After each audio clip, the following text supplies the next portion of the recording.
I was looking through everyone's control letters. I think it was a little bit hit or miss. I think some of you have a good understanding of what this assignment is and what you need to do, and then as well as typographic terms such as baseline, X height, ascender height, all that stuff.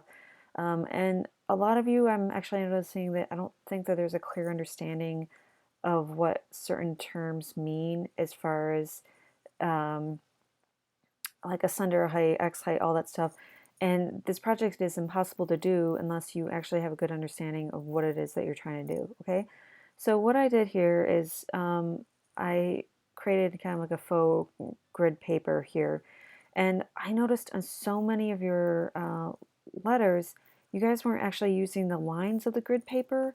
I would see a lot of, starting lines up here, and that to me doesn't make any sense because the whole point is to establish a baseline and to establish exactly how tall your letters are. But if you're floating in between here, you're not going to know exactly how tall the letters are. Now, for the control letters, I really wanted you guys to draw a line across, and you would have, oops, undo, and you would have labeled that your baseline, okay? And then I wanted you to see where your capital height was, or your X height. So if I'm doing, a line across here, this is my X height. Okay, so this is my X height. That's my established X height. Now my cap height would be across. Okay, so that's my C for cap height. Now, this is what I want you to look at. Do you notice that it doesn't matter what font you choose, 99% of the time it's going to follow this rule? But do you see how ascenders are actually not much, but they're a little bit higher than capital letters? So, and I didn't see, and I realize this is terrible with penmanship over here, but I'm doing this with a tablet. Do you see how this would be your ascender height? So it's usually ascender height, cap height, X height, baseline, and then descender height, okay? And what I did not see in a lot of submissions for this project is you guys did not use the grid paper or the graph paper to actually line up. And when you don't use an actual established line in the grid paper, you're not going to know how tall your X heights are. And so this is what I also noticed for your H's and N's. Do you see how when you create something that's very readable, your H should look very similar to the N? Basically, if I were to stack the N over the H, there would be no overlap. Those would be the same. And when I was seeing a lot where the N was a totally different shape or really skinny or this, but what happens with that is that we're so used to kind of this uniform nature of letters that when you vary it up too much, we won't be able to really, it's going to be, I mean, we'll be able to read your letters, but it's going to be very difficult and um, not something that is going to be a favorable opinion of the viewers, okay?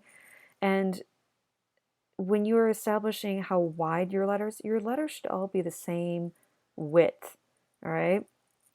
So here, my capital A, do you see how that's like about one square, or like 1 1/4 wide? That should be the same as the K, should be 1 1/4, and you can see this is 1 square, and it's like a quarter. Um, that should be consistent throughout. Uh, okay, so your X height here, I'm looking for, okay, so your X height is here, here, here. You can have some letters go slightly above the X height, like your O could go slightly above, not too much, and your N, because they're rounded, and so this rounded bit can go a little bit above the X height. But for the most part, all of your lowercase letters should be within that X height, okay?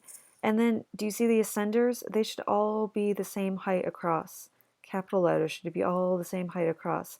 If you put your letters that you created for your control letters all in a line like this, and you're noticing that they're bouncing up and down, and there's no consistency, as readers of your letters, we we don't see a clear pattern. We don't, and it's just, it seems so varied.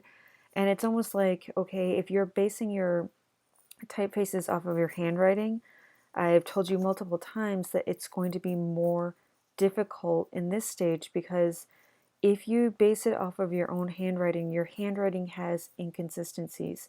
It won't necessarily work for a typeface unless you clean it up. Um, any sort of script typeface that you are looking at, that has been uniform, cleaned up, to make a more readable experience for the viewer.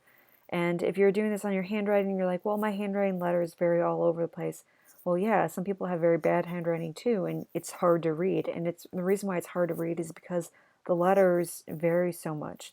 So type in anything. You can change this to, um, let's see, let's change this to something like, okay, Arial.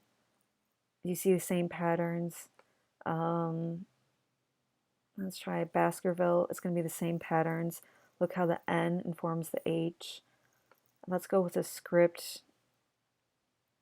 Okay, so something like this, even something like this, the H and the N are basically the same. These, even though this is supposed to kind of mimic like a handwriting, there's so many consistencies in this. So definitely, before you guys work on anything else, before you start your digitizing of your letters, you need to create yourself a line and see, are your letters consistent? Are they the same width? Are they the same cap height? The same X height? Without these consistencies, it's just not going to work as a typeface.